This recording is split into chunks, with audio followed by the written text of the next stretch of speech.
വാർത്തകളിലേക്ക് വിശദമായി. പുതുചരിത്രം എഴുതാൻ ദ്രൗപദി മുർമു.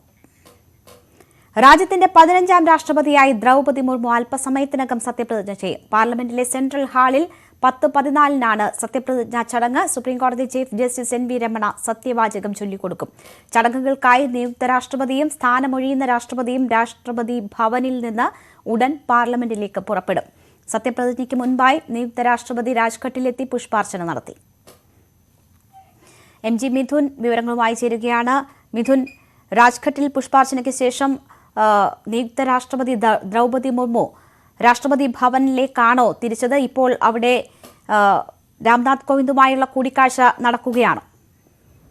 രേണുക, അല്പസമയത്തിന് മുമ്പാണ് രാജ്ഘട്ടിലെത്തി ദ്രൗപദി മുർമു പുഷ്പാർച്ചന നടത്തിയത്. 9:22 ദ്രൗപദി മുർമു നോർത്ത് കോട്ടിലേക്ക് പുറപ്പെടുക. തുടർന്ന് നിലവിലെ രാഷ്ട്രപതി രാംനാഥ് കോവിന്ദുമായി കൂടിക്കാഴ്ച നടത്തിയതിനു ശേഷം 9:47 പാർലമെന്റിലേക്ക് പുറപ്പെടുമെന്നാണ് വ്യക്തമാക്കിയിരിക്കുന്നത്. പാർലമെന്റിൽ എത്തുന്നത് അശ്വരഥത്തിലാണ് നിയുക്ത രാഷ്ട്രപതി പാർലമെന്റിലേക്ക് എത്തുക. ഒപ്പം തന്നെ 10 മണിക്ക് 5ാം നമ്പർ ഗേറ്റിലെത്തുകയും ചെയ്യും. തുടർന്ന് ഔദ്യോഗികമായ വരവേൽപ്പ് ആഭ്യന്തര സെക്രട്ടറി ഉൾപ്പെടെയുള്ളവർ എത്തി ഔദ്യോഗികമായ വരവേൽപ്പ് നൽകും. തുടർന്ന് 10:02 സെൻട്രൽ ഹാളിലേക്ക് എത്തുന്ന നിയുക്ത രാഷ്ട്രപതി 10:07 ദേശീയ ഗാനം മുഴങ്ങുകയും ചെയ്യും. 10:14 ഈ സത്യപ്രതിജ്ഞ ചടങ്ങുകൾ ആരംഭിക്കുക, തുടക്കം കുറിക്കുക. തുടർന്ന് 10:15 രാജ്യത്തെ ഗോത്രവിഭാഗത്തു നിന്നുള്ള പ്രഥമ വനിതയായി, ആദ്യ വനിതയായി രാഷ്ട്രപതിയായി ചുമതലയേൽക്കും. 10:15 ചീഫ് ജസ്റ്റിസ് NV രമണ ഇതുമായി ബന്ധപ്പെട്ടുള്ള സത്യവാചകം ചൊല്ലി നൽകുകയും ചെയ്യും. തുടർന്ന് ആ സമയത്ത് 21 ആചാരവേദികൾ മുഴങ്ങുകയും ചെയ്യും. തുടർന്ന് 10:20 ആഭ്യന്തര സെക്രട്ടറി ഇതുമായി ബന്ധപ്പെട്ടുള്ള വിജ്ഞാപനം വായിക്കും. തുടർന്ന് രജിസ്റ്ററിൽ ഒപ്പുവെക്കുകയും ചെയ്യും. 10:23 രാഷ്ട്രപതിയുടെ പ്രഥമ പ്രസംഗമുണ്ടാകും. രാജ്യത്തെ അഭിസംബോധന ചെയ്തുകൊണ്ട് ദ്രൗപദി മുർമു തന്റെ ആദ്യ പ്രസംഗം നടക്കുകയും ചെയ്യും. തുടർന്ന് 10:44 ഈ പാർലമെന്റിലെ നടപടിക്രമങ്ങൾ പൂർത്തീകരിച്ച ശേഷം 10:50 അംഗരക്ഷകരുടെ സല്യൂട്ട് ഏറ്റുവാങ്ങിയതിനു ശേഷം ദ്രൗപദി മുർമു രാഷ്ട്രപതി ഭവനിലേക്ക് തിരിക്കും. ഇങ്ങനെയാണ് ഈ ഒരു ചടങ്ങ് ക്രമീകരിക്കുകയും ചെയ്തിരിക്കുന്നത്. കൂടാതെ ഈ ഒരു ചടങ്ങിൽ വിശിഷ്ടമായ വ്യക്തികളെ മാത്രമാണ് ക്ഷണിക്കുകയും ചെയ്തിട്ടുള്ളത്. അതായത് പ്രധാനമന്ത്രി, സംസ്ഥാനങ്ങളിലെ ഗവർണർമാർ, ഒപ്പം തന്നെ പ്രതിപക്ഷ പാർട്ടി നേതാക്കൾ, മറ്റ് രാജ്യങ്ങളിൽ നിന്നുള്ള വിശിഷ്ട വ്യക്തികൾ, രാഷ്ട്രീയ പ്രതിനിധികൾ അടക്കമുള്ളവർ ഈ ഒരു ചടങ്ങിന് സാക്ഷ്യം വഹിക്കുകയും ചെയ്യും. നേരത്തെ തന്നെ ലോകരാഷ്ട്രങ്ങളിൽ നിന്നുള്ള പ്രധാന നേതാക്കളെല്ലാം തന്നെ ദ്രൗപദി മുർമുവിന് ആശംസകൾ അറിയിച്ച് രംഗത്ത് വരികയും ചെയ്തു. റഷ്യൻ പ്രസിഡന്റ് വ്ളാഡിമിർ പുടിൻ അടക്കം ഈ ആശംസ അറിയിച്ച് സന്ദേശം അറിയിക്കുകയും ചെയ്തു. അത്തരത്തിൽ ലോകം ഏറ്റവും ശ്രദ്ധയോട് തന്നെയാണ് ഈ ഒരു രാഷ്ട്രപതി ചടങ്ങ് വീക്ഷിക്കുകയും ചെയ്യുന്നത്. കാരണം ഗോത്രവിഭാഗത്തിൽ നിന്ന് രാജ്യത്തിലെ സ്വാതന്ത്ര്യം ദിനം ആഘോഷിക്കുന്ന 25ാം വർഷത്തിലേക്ക് കടക്കുന്ന ഒരു വേള കൂടിയാണ്. അങ്ങനെയുള്ള സന്ദർഭത്തിൽ രാജ്യത്തിന്റെ പ്രഥമ വനിതയായ ഒരു ഗോത്രവിഭാഗത്തിൽ നിന്നുള്ള വ്യക്തി എത്തുന്ന എന്നുള്ള പ്രത്യേകതയും ഈ ഒരു സത്യപ്രതിജ്ഞാ ചടങ്ങിന് ഉണ്ട് താനും. ഒപ്പം തന്നെ 97 ദ്രൗപദി മുർമു തന്റെ രാഷ്ട്രീയ ജീവിതത്തിന് തുടക്കം കുറിക്കുന്നത്. 97 കൗൺസിലറായി തുടക്കം കുറിക്കുകയും ഇപ്പോൾ രാഷ്ട്രപതിയായി എത്തി നിൽക്കുന്ന രാഷ്ട്രീയ ജീവിത വഴികളാണ് ദ്രൗപദി മുർമുവിൻ്റേത്.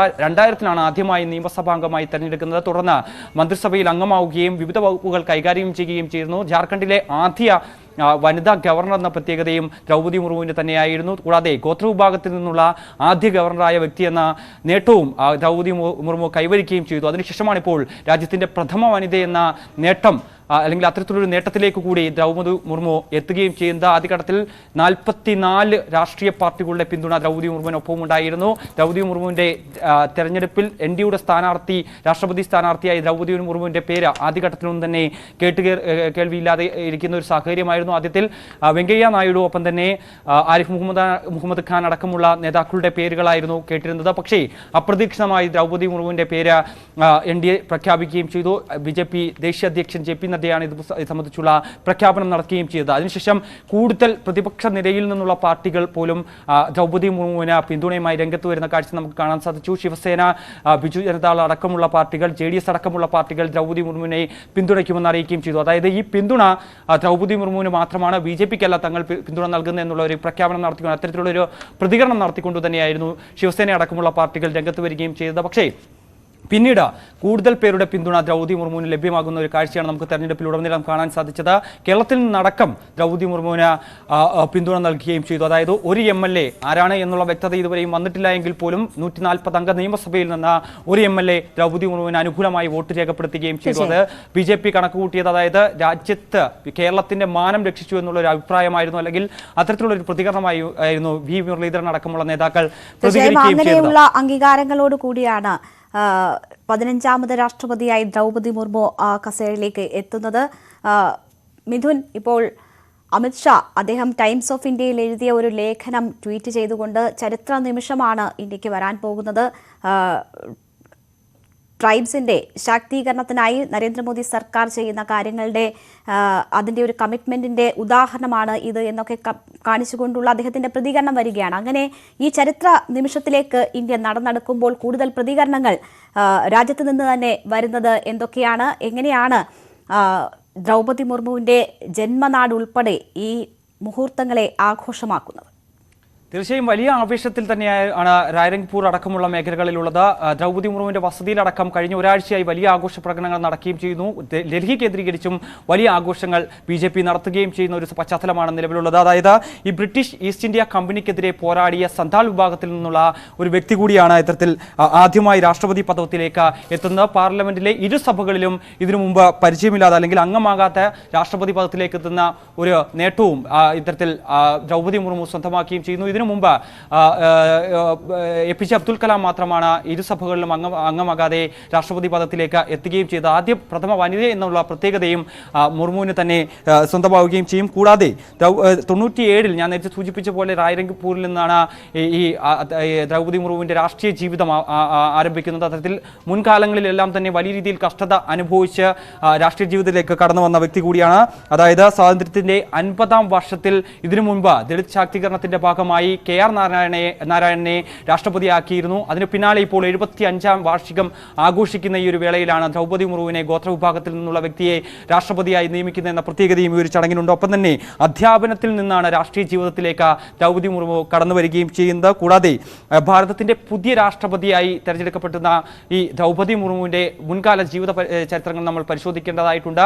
അതിൽ വലിയ കഷ്ടതകൾ അനുഭവിച്ചിരുന്ന വ്യക്തിത്വം കൂടിയായിരുന്നു. അതുകൊണ്ട് തന്നെ മണ്ണിൽ തൊട്ട് നിൽക്കുന്ന ഒരു പ്രഖ്യാപനം അല്ലെങ്കിൽ അത്തരത്തിലുള്ള തീരുമാനങ്ങളായിരിക്കും ദ്രൗപദി മുർമുവിന്റെ ഭാഗത്തു നിന്നും ഇനി ഉണ്ടാകുക എന്നുള്ളൊരു പ്രതീക്ഷയാണ് രാഷ്ട്രീയ ലോകം, അതായത് ഇന്ത്യൻ രാഷ്ട്രീയം വെച്ച് പുലർത്തുകയും ചെയ്യുന്നത്. ഒപ്പം തന്നെ ഈ പാർശ്വവൽക്കരിക്കപ്പെട്ട വിഭാഗത്തിനും ദുർബല വിഭാഗങ്ങളുടെ ശബ്ദം ദ്രൗപദി മുർമുവിലൂടെ ഉണ്ടാകുമെന്നുള്ള ഒരു പ്രത്യാശയും ഈ ഒരു ഘട്ടത്തിലുണ്ട്. എന്തായാലും ദ്രൗപദി മുർമുവിന്റെ പ്രഖ്യാപനത്തിലുള്ള NDA പ്രതിപക്ഷ സംയുക്ത സ്ഥാനാർത്ഥിക്ക് വലിയ തിരിച്ചടി തന്നെ ആ ഒരു ഘട്ടത്തിൽ തന്നെ നൽകുകയും ചെയ്തിരുന്നു. പിന്നാലെ പ്രതിപക്ഷ പാർട്ടിയിൽ നിന്നുള്ള കൂടുതൽ പേർ പിന്തുണയുമായി രംഗത്ത് വരുന്നു. കൂടാതെ കോൺഗ്രസിന്റെ പല പ്രമുഖ നേതാക്കളും ഇതുമായി ബന്ധപ്പെട്ട അഭിപ്രായങ്ങൾ രേഖപ്പെടുത്തിയിരുന്നു. സ്വാഭാവികമായും തങ്ങൾക്ക് ദ്രൗപദി മുർമുവിന്റെ സ്ഥാനാർത്ഥിത്വത്തെ സ്വാഗതം ചെയ്യുന്നു, പക്ഷേ തങ്ങളുടെ പാർട്ടിയുടെ തീരുമാനമനുസരിച്ച് ഞങ്ങൾക്ക് വോട്ട് ചെയ്യാൻ സാധിക്കുന്നില്ല, അങ്ങനെയുള്ള പശ്ചാത്തലമാണ് നിലവിലുള്ളത് എന്നുള്ള ഒരു അഭിപ്രായം പല നേതാക്കളുടെയും ഭാഗത്തുനിന്ന് വരികയും ചെയ്യുന്നു. അത്തരത്തിൽ 44 രാഷ്ട്രീയ പാർട്ടികളുടെ പിന്തുണ ഔദ്യോഗികമായി ഇപ്പോൾ രേഖപ്പെടുത്തുകയും ചെയ്തു. കൂടാതെ പല പാർട്ടിയിൽ നിന്നുള്ള MLA-മാർ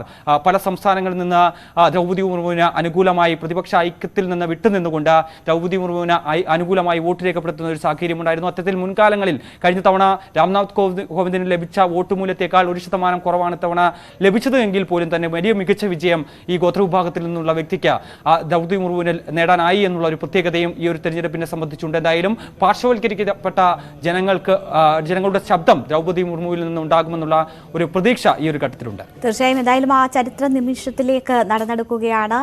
9:50 കൂടിയാണ് രാഷ്ട്രപതി ഭവനിൽ നിന്ന് പുറപ്പെട്ട് പാർലമെന്റിലേക്ക് എത്തുക. ആചാരപരമായ ചടങ്ങുകളോടെ തന്നെയാണ് അങ്ങനെ എത്തുക. അതിനുശേഷം അവിടെ സ്വീകരണമൊരുക്കും, പിന്നീട് സത്യപ്രതിജ്ഞ ചടങ്ങുകൾ നടക്കും. അതിനുശേഷം രാഷ്ട്രപതിയുടെ ഇരിപ്പിടം കൈമാറുന്നത് ഉൾപ്പെടെയുള്ള ചടങ്ങുകളാണ്. വളരെ വർണ്ണാഭമായ ചടങ്ങുകൾ കൂടിയാണ് രാജ്യം കാത്തിരിക്കുന്നത്. അതൊരു ചരിത്ര നിമിഷത്തിലേക്കുള്ള യാത്ര കൂടിയാണ്. നമുക്കതിൻ്റെ വിശദാംശങ്ങളിലേക്കൊക്കെ തന്നെ മടങ്ങിയെത്താം ഒരു ഇടവേളയ്ക്ക് ശേഷം.